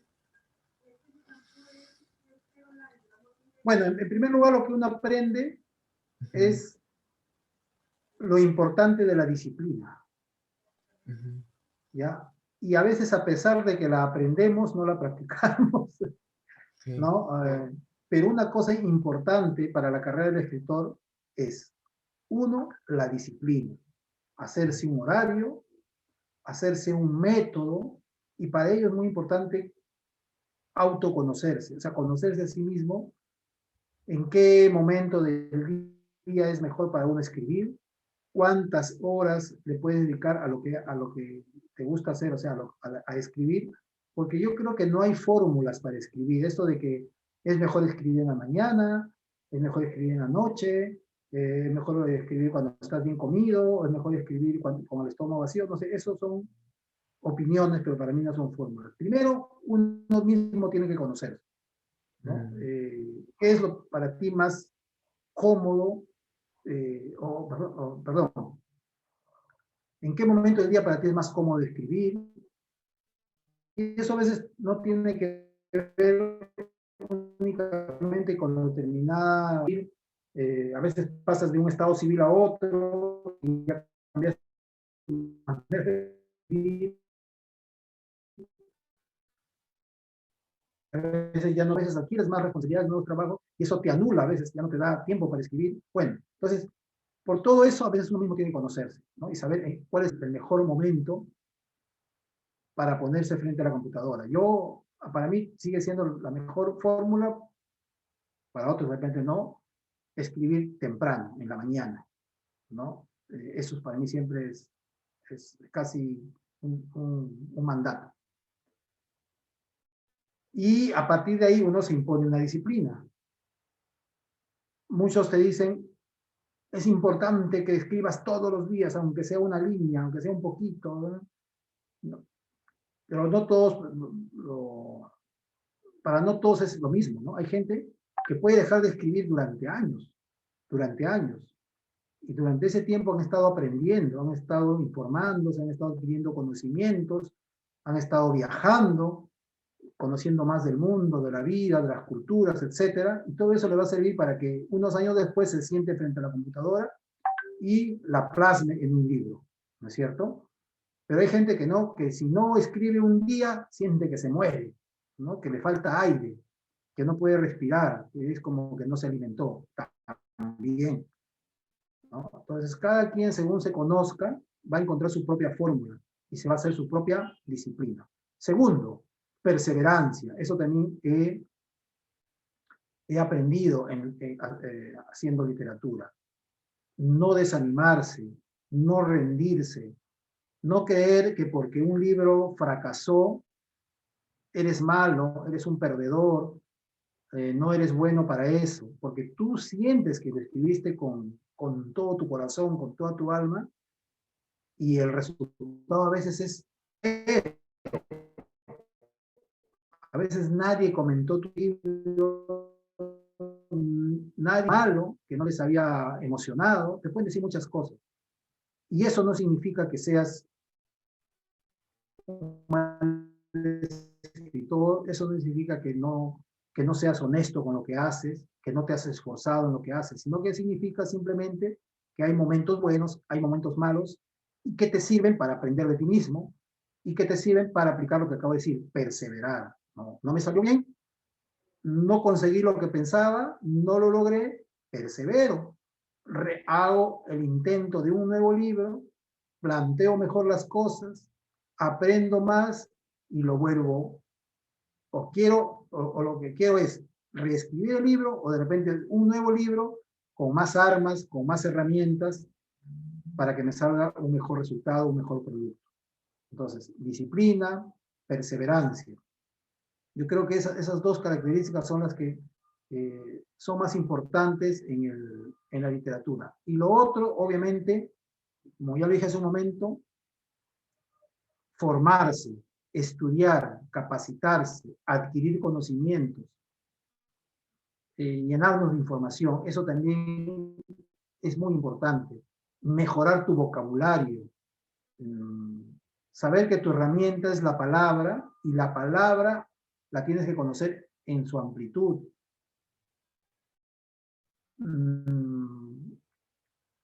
Saber que libros que son referencias de la literatura universal siempre van a servir, volver a los clásicos, así nos parezcan aburridos, así nos parezcan unos plomazos que nos hacen dormir, tener la seguridad de que esos libros nos van a enseñar más inclusive que muchos libros que ahora, entre comillas, son éxitos. Siempre, siempre los clásicos son los grandes maestros, son los que nos van a dar la pauta de dónde empezar nuevamente. Homero, Dostoyevsky, Cervantes, Shakespeare, no sé, los franceses, Chekhov, Baudelaire en poesía, Safo, no sé, hay tanta literatura clásica, universal, que siempre, siempre nos va a dar a veces más de lo que encontramos en la actualidad, porque todos ellos han aprendido de ellos. Entonces siempre hay que volver a las fuentes. Las mil y una noches, qué importante leer ese libro. Pero también aprender de la teoría, ¿no? Aprender de estos libros que han plasmado, lo que han aprendido en los libros creativos, lo han plasmado en teoría, ¿no? Hay libros que nos dan a veces ciertas pautas para cómo escribir, cómo mejorar nuestra escritura, nos van a dar algunos alcances y también algunos atajos para aprender un poco más rápido. Eso también es importante. O sea, no es hacer trampa, es capacitarse. Entonces, ese es un tercer aspecto, ¿no? Primero fue disciplina, perseverancia, y luego capacitarse, estudiar, formarse en lo que queremos hacer. Yo creo que esas son las tres cosas más importantes que he aprendido en esta carrera. Y de repente una cosa más, darse, no únicamente por los libros, sino también por todos los aspectos de la vida real, ya no literaria, sino real, ¿no? Estar al tanto de las noticias del mundo, conocer aspectos que tienen que ver con ideologías, con la historia de las culturas y de los países, siempre estar informado, pero ya de cosas relacionadas con el mundo real, ¿no? Y si puedes, mucho mejor viajar, mezclarte con la gente, aprender formas de hablar, aprender formas de pensar, eso es tan lindo, tan rico, tan nutritivo, que yo siempre también lo doy como un consejo, ¿no? Entonces, esas son las cosas que te dan los libros, que te da literatura, y que siempre, siempre te van a servir hasta el final de tu vida.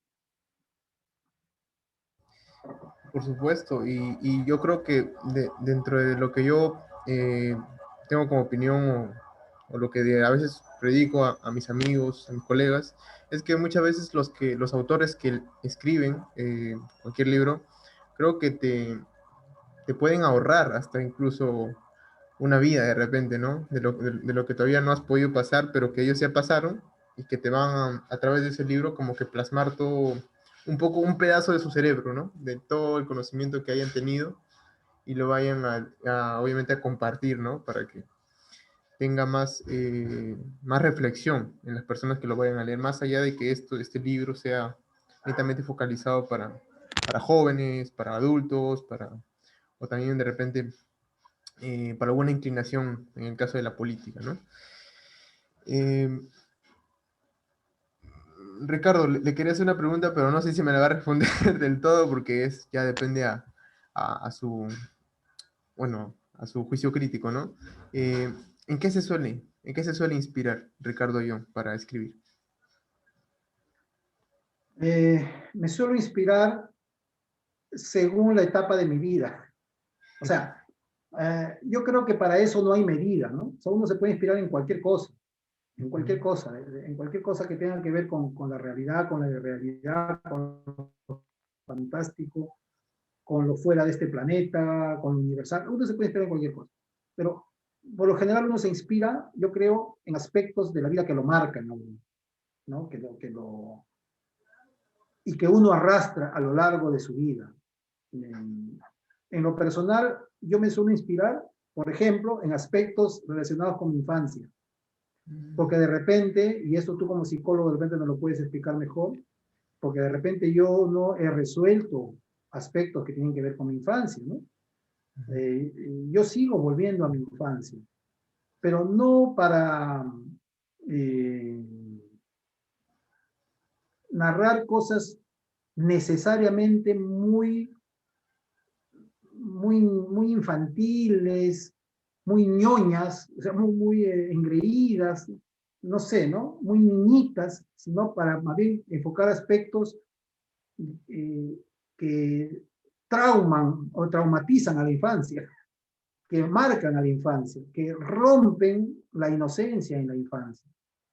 Eh, y cuando digo ruptura de inocencia no me refiero necesariamente, por ejemplo, a aspectos escabrosos como los sexuales, no necesariamente, sino con experiencias eh, a la que todavía no se ha llegado a eso, pero que también nos marcan. Por ejemplo, el hecho de que compitas y pierdas, ¿no? El hecho de no saber perder, ¿no? Eso es una experiencia que nos ocurre en la infancia. El hecho de que alguien nos golpee, ¿no? O el hecho de provocar un accidente en alguna persona, o de que se nos dé la responsabilidad de criar algo o alguien, o, o de que perdamos algo que amamos tanto. Esas experiencias también ocurren en la infancia, o sea, no son experiencias de gente adulta. Y son todas estas experiencias que yo estoy narrando, me han ocurrido, ¿no? Experiencias que tienen que ver con el terror, con el temor, con la vergüenza, con el absurdo, con el ridículo, con con la tristeza, con el lamento. Yo he sido de repente una persona tan sensible de niño que a mí cada una de estas experiencias, sobre todo las negativas, me marcaban mucho, me dejaban traumatizado y me volvieron un niño a veces muy tímido. Tengo que decirte, Jeremy, que yo tuve mi primera enamorada, no como muchos muchachos tan joven, yo tuve mi primera enamorada ya relativamente viejo, si se puede decir de alguna manera, ¿no? Yo me acuerdo que amigos míos en la secundaria ya salían con chicas, ya habían tenido su primera experiencia sexual, su primer beso, su primera salida a discotecas, sus amanecidas, y yo no, ¿no? Yo todas esas experiencias las tuve todavía saliendo del colegio, todavía recién en la universidad. Yo creo que es porque mucho me faltó resolver aspectos de la infancia que ahora me sirven para resolverlos a través de la literatura, ¿no? Entonces, ¿en qué me inspiro? Necesariamente en ese tipo de cosas, en ese tipo de asuntos irresueltos, de traumas, de recuerdos, de insatisfacción, de tristeza, de, de temores, etcétera, ¿no? A mí cuando antes me preguntaban, me hacían esta pregunta que tú me acabas de hacer, yo era a veces más facilista y decía, yo me inspiro en mi tierra, me inspiro en el amor, me inspiro en asuntos existenciales, es verdad, pero finalmente me he ido dando cuenta que el trasfondo de mis libros tienen que ver principalmente con cuestiones psicológicas, más allá de cuestiones materiales, realistas, objetivas, tienen que ver más que nada con aspectos subjetivos, ¿no? Y que las plasmo a través de cosas objetivas, de episodios reales, ¿no? Como chicos que aprenden a volar cometa, o como chicos que están criando animales, o como niños que se enfrentan a la muerte, pero que finalmente son aspectos subjetivos, que yo no he resuelto, me parece, en mi infancia. Por eso, a veces se me califica como un escritor infantil, o sea, como un escritor de libros infantiles. Pero si uno te detiene en los libros infantiles que yo hago, no son necesariamente temas que se tocan precisamente en libros infantiles, porque los libros infantiles por lo general eh, están basados en asuntos fantásticos, imaginarios, en viajes en el tiempo, en aventuras en el mar, no sé, ¿no? Ese tipo de cositas que les gustan tanto a los niños. Yo no, yo siempre estoy plasmando aspectos relacionados con lo que le ocurre a chicos en la vida cotidiana, pero que los marcan mucho. Son chicos que ven, por ejemplo, a su padre que le está sacando la vuelta a la mamá, ¿no? O chicos que tienen temor ante una niña que los ve y que les declara su amor, o son chicos que han provocado el accidente de otro niño y eso los marcó para toda la vida. Bueno, cosas así, o sea, no son necesariamente aspectos muy, muy alegres, ¿no? O no son aspectos eh, muy infantiles necesariamente, ¿no? Sino son aspectos que pueden parecer a veces un poco duros y a veces hay muchachos que no les gustan mis libros por eso, ¿no? Porque en ellos mismos hay a veces cierto temor de leer sobre eso porque también les ha ocurrido, pero hay chicos que sí, que más bien se sienten identificados y lo leen con mayor interés. Yo tengo un libro que se llama Imberbes, por ejemplo, que son 5 cuentos. En uno de esos cuentos, efectivamente hay un muchacho que empieza a bajar en sus notas en el colegio y es un niño problema porque ha descubierto que su padre le es infiel a su madre, inclusive conoce a la chica con la que el padre le es infiel, y para este chico que tenía una idea tan rosa, tan perfecta del hogar constituido, se rompe, ¿no? O sea, dice, no puede ser que mi padre esté traicionando a mi madre, no puede ser que el mundo no era armonioso como yo lo pensaba, y eso empieza a minar en su psicología. Ese cuento, dentro de los 5 que están en ese libro, es el cuento sobre el que más me preguntan, sobre lo que más me hacen preguntan los chicos en los colegios cuando yo los visito y han leído mi libro. Les interesa mucho ese cuento. Y yo estoy seguro que eso pasa porque eso ocurre en sus hogares, ¿no es cierto? Hay muchos hogares que tienen ese problema. Si no es el padre, es también la madre, ¿no? Hay violencia familiar, hay infidelidad, hay tantas cosas que cuando los chicos leen ese tipo de temas, se ven plasmados, se ven identificados y me preguntan mucho sobre eso. Entonces, esos son un poco los temas de mi inspiración, ¿no? Son ese tipo de asuntos que yo de repente en la niñez no pude resolver o estoy empezando a resolver poniéndolos en el papel, en los libros, en las historias que cuento. Y bueno, está bien, ¿no? Como usted lo plasma, pero después de haberlo plasmado, ¿qué sensación le deja? ¿Alivio? No sé, alegría, probablemente después de haberlos plasmado. ¿O Hay, qué hay sensación le dos deja? aspectos, sí, Ujú. hay dos aspectos en tu pregunta. Una es la sensación humana, anímica, espiritual, psicológica, y otra es la sensación ya artística, estética, ¿no?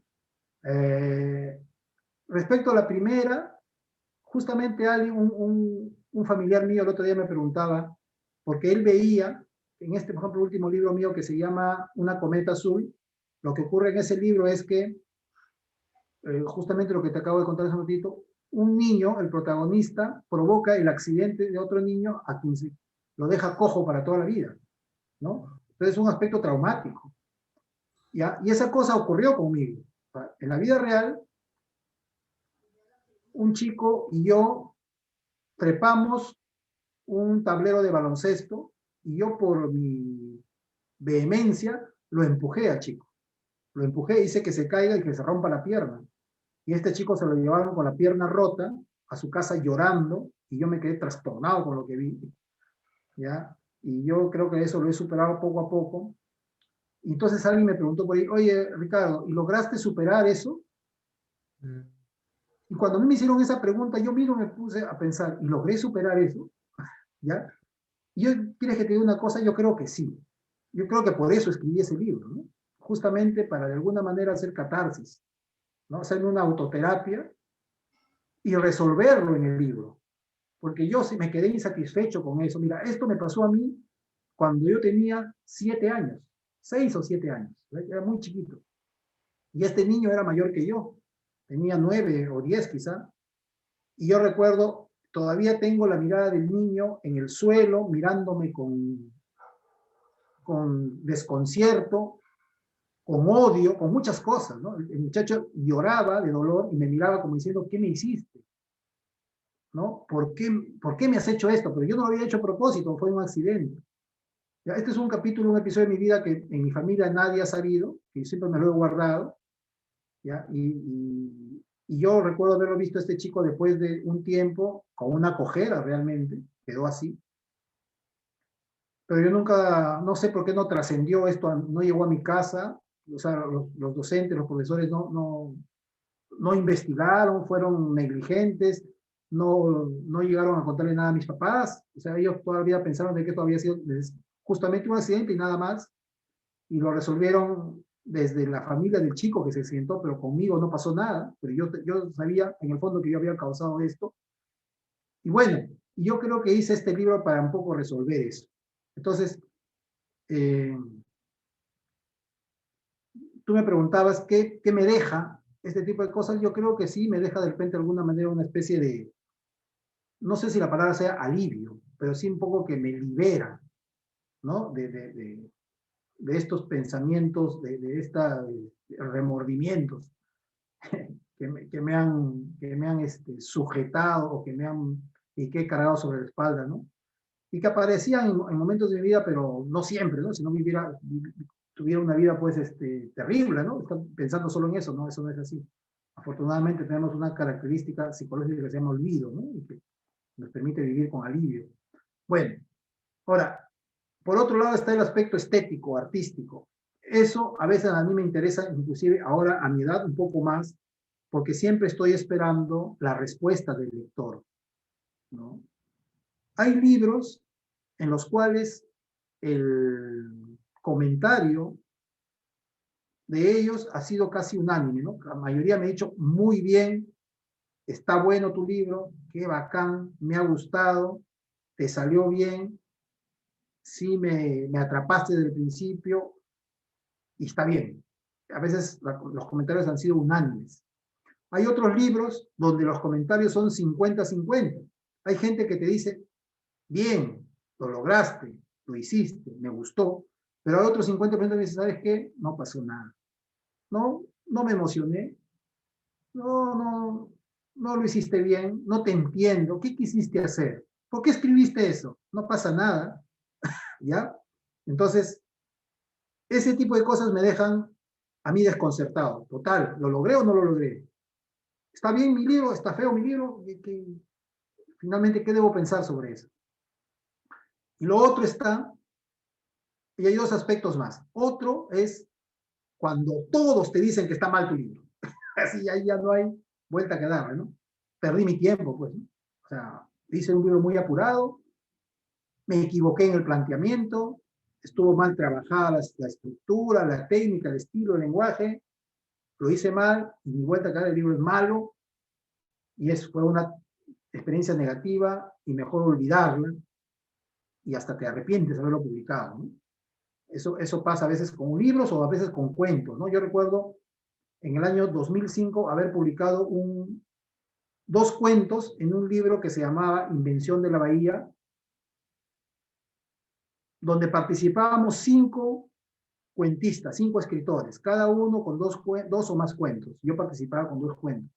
Recuerdo que el libro se presentó en Huaraz ese año, en un encuentro de escritores, y la persona que se encargó de comentar el libro dijo que de los 5 escritores, el peor era Ricardo Ayón. ¿Ya? El peor, o sea, no sabía qué hacía Ricardo Ayón en ese libro porque había escrito unos cuentos horrorosos. Entonces, eso, por ejemplo, es una opinión que te puede destruir, que te puede acabar, que te puede hacer que te desanimes y que a veces ni vuelta que darle, ¿no? Y cuando tú consultas a otras personas, a veces hay gente que no te ha dicho nada por decencia, te dicen, sí, efectivamente, mano, están malos tus cuentos. No me convence, están muy postizos, el lenguaje que has usado es equivocado, no me persuades de que lo que tú estás contando ahí es real, o sea, no te pueden decir eso. Entonces tú te das cuenta, efectivamente, no pasa nada. Y el último aspecto, y que es el más insólito, y qué es lo que me está pasando ahorita con una cometa azul, es que nadie te dice nada. Nadie te da ni un comentario.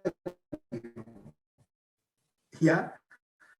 O sea, que hace el libro, entregas el libro y nadie te dice, me gustó, no me gustó, nadie te dice nada.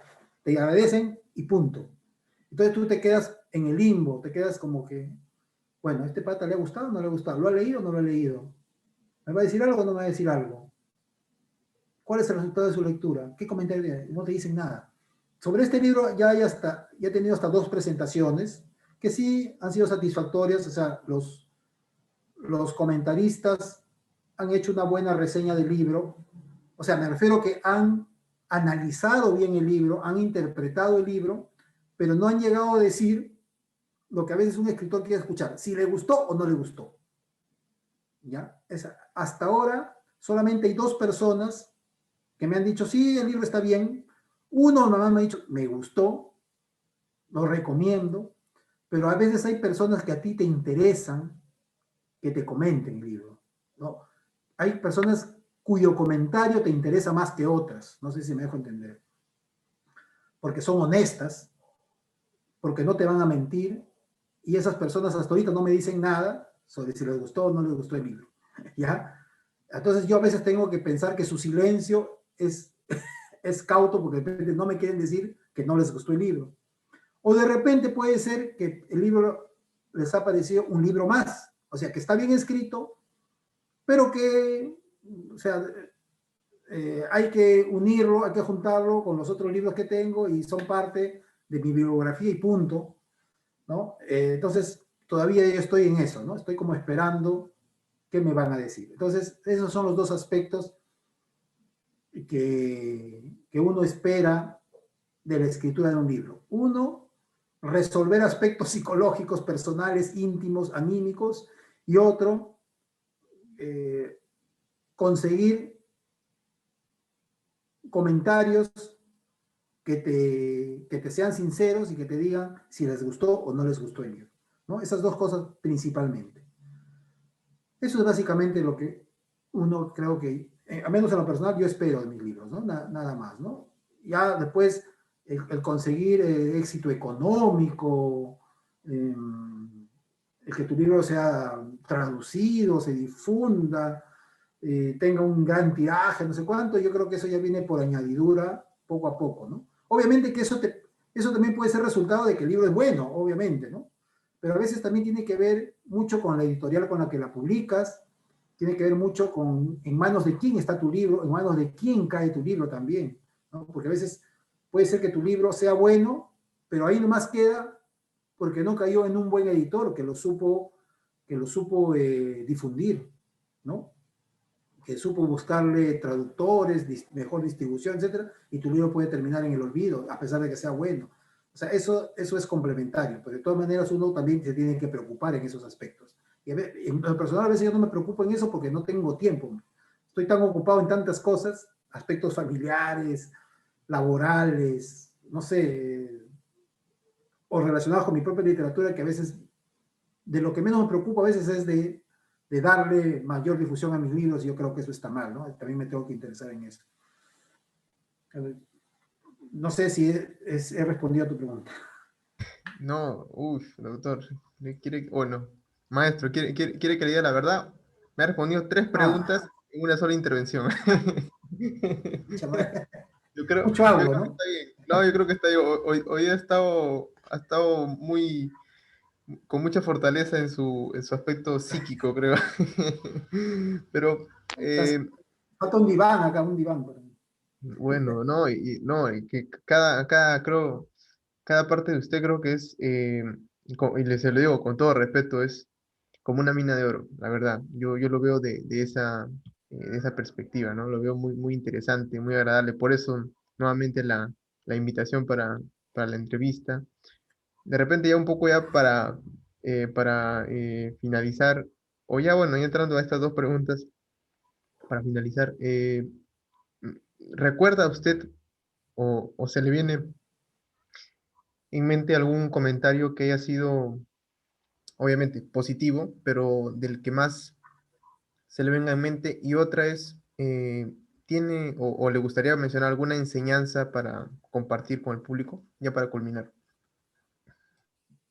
Mira, comentarios positivos.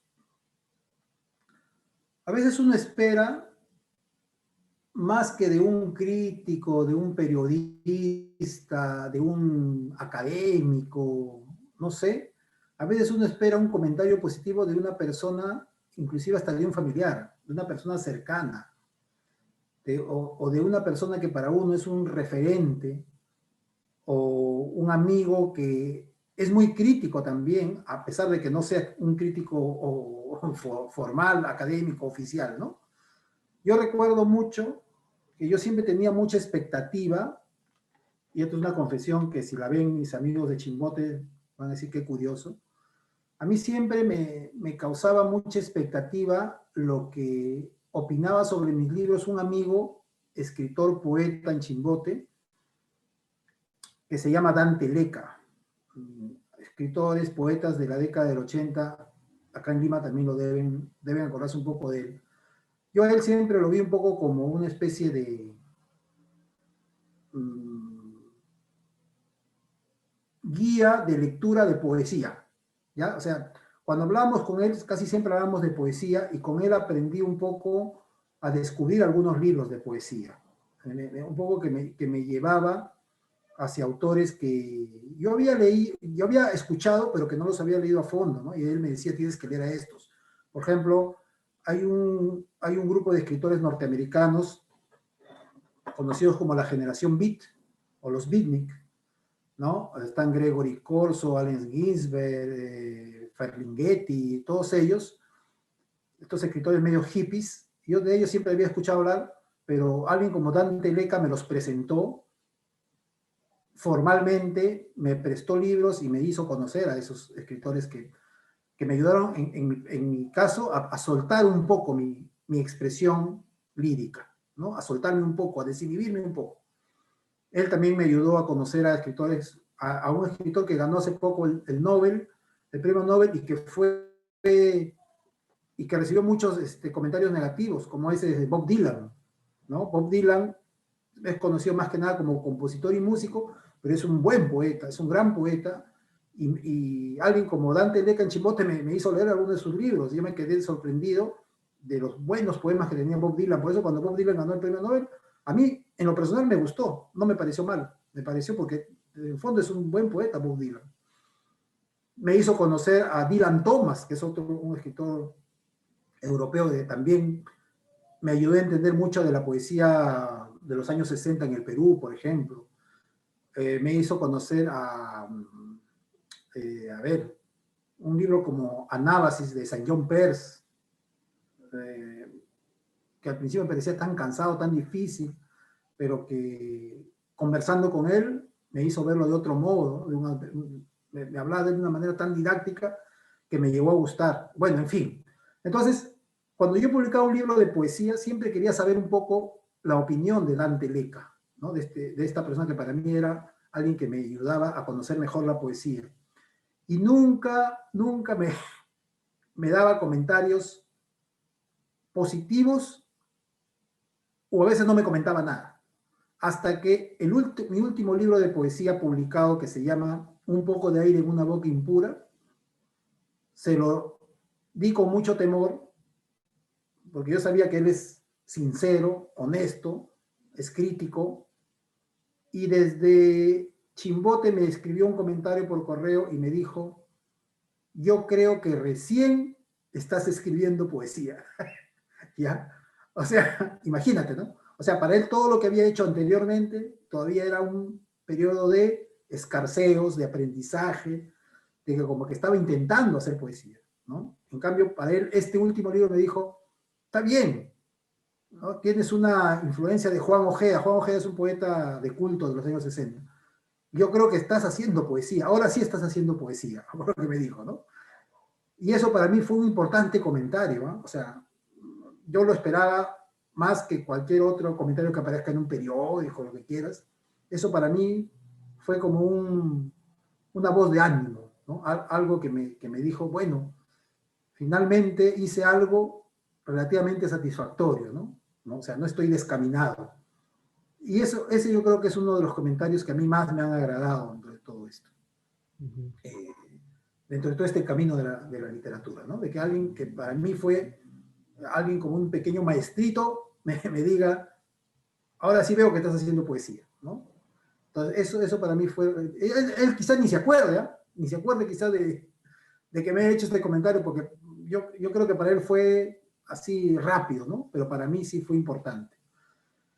Y después, también una vez me sorprendió que en el diario La República, un respetado crítico y académico como Abelardo Oquendo, amigo de Mario Vargas Llosa, representante de la generación del 50, que tenía un espacio en el diario La República todos los sábados, dedicara una columna a mi opinión, o sea, la opinión de Ricardo Young sobre la literatura regional, ¿no? O sea, yo siempre he creído que hay que defender la literatura regional en el país, ¿no? Porque hay mucho centralismo cultural en este país. O sea, se lee mucho las cosas que se hacen en Lima y se busca poco, o se lee poco, o se presta poca atención a lo que se hace en nuestras regiones, ¿no? Entonces yo siempre he tenido una opinión al respecto, y un día de pronto Abelardo Oquendo,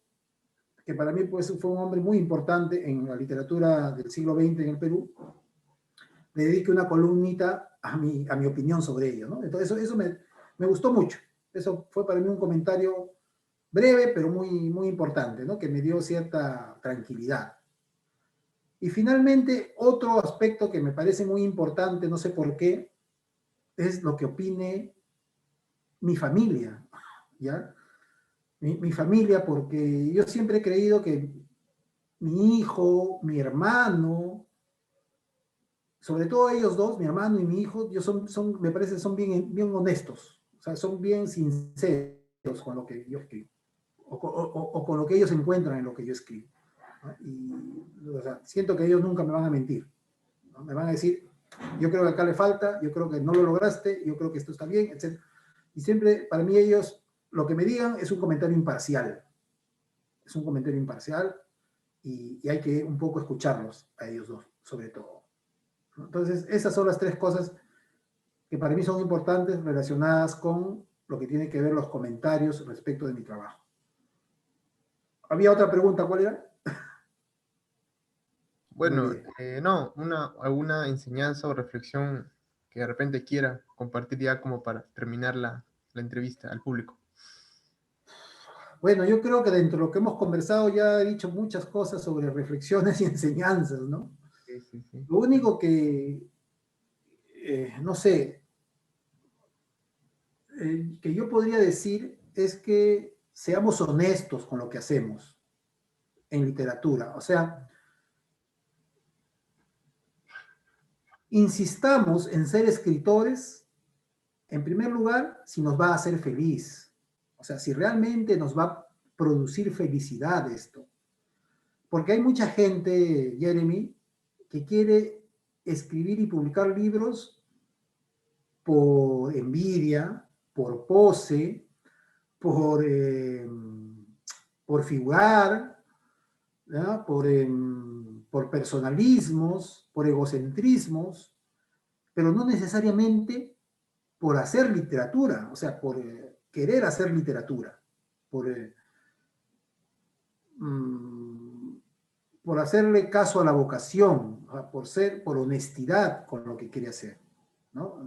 Hay gente que más que nada va detrás de la publicidad, va detrás de aspectos frívolos, que de aspectos netamente espirituales, de aspectos netamente íntimos y honestos consigo mismo. O sea, hagamos literatura si siempre y cuando nos va a traer satisfacción. Así, como ya dije hace un momento, esto implique esfuerzo, sacrificio, esto implique amanecidas, aprendizajes, gastos, problemas familiares, incomprensión, no sé.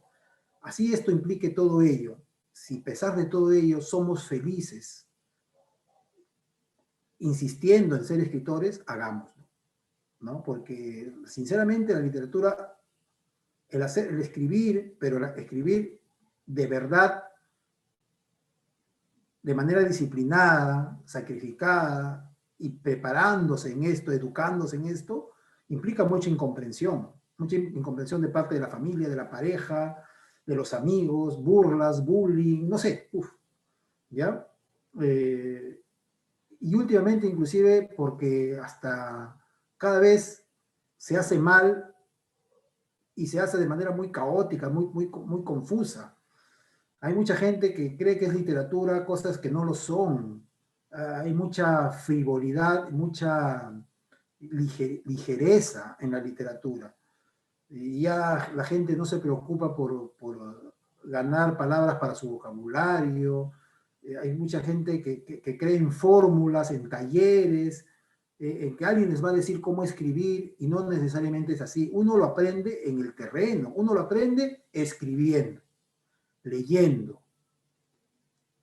decodificando, como dijiste hace un momento tú, o deconstruyendo libros. ¿Cómo aprendes de los maestros? ¿Cómo aprendes las técnicas? Leyéndote un cuento 5, 6, 10 veces, releyéndolo y buscándole la clave, los secretos, los códigos por los cuales esos cuentos son buenos. ¿Por qué este cuento es bueno? ¿Por qué este cuento se publica y se republica y la gente lo llena de halagos y se lee y se vuelve a leer y se recomienda?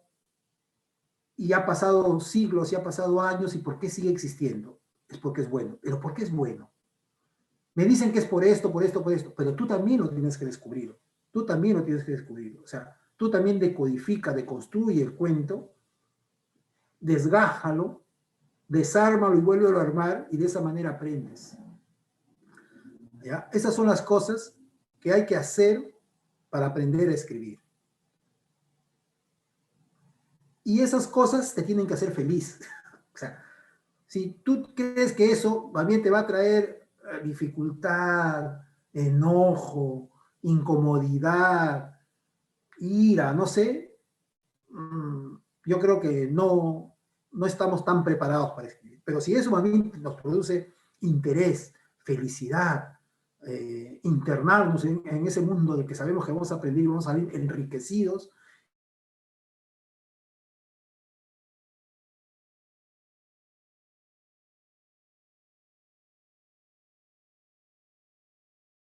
eso, ir con ganas y para ser buenos en la escritura y para ser buenos en la literatura. O sea, no hay otra fórmula, ¿no?